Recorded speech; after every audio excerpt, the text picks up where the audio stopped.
Tata consultancy service technology સેક્ટરમાં કર્મચારીઓની બાબતે ત્રીજી સૌથી મોટી કંપની બની ગઈ છે. ટીસીએસમાં જે ઝડપે કર્મચારીઓની સંખ્યા વધી રહી છે તે જોતા તે ટૂંક સમયમાં વિશ્વની બીજા નંબરની એમ્પ્લોય કંપની હેવલેટ પેકાર્ડનું સ્થાન લઈ લેશે.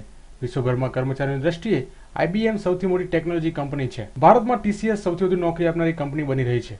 આર્મી, રેલવે, પોસ્ટ અને કેટલાક PSU કર્મચારીઓની ભરતી મુદ્દે ટીસીએસ સૌથી મોટી કંપની બની રહી છે.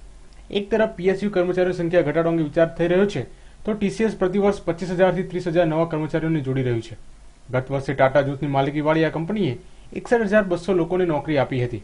આ દરમિયાન કંપનીના કર્મચારીઓની સંખ્યામાં 24,268 જેટલી વધી હતી. આ તરફ મોટાભાગની ગ્લોબલ કંપનીઓ તેમના કર્મચારીઓની સંખ્યામાં કાપ મૂકી રહી છે.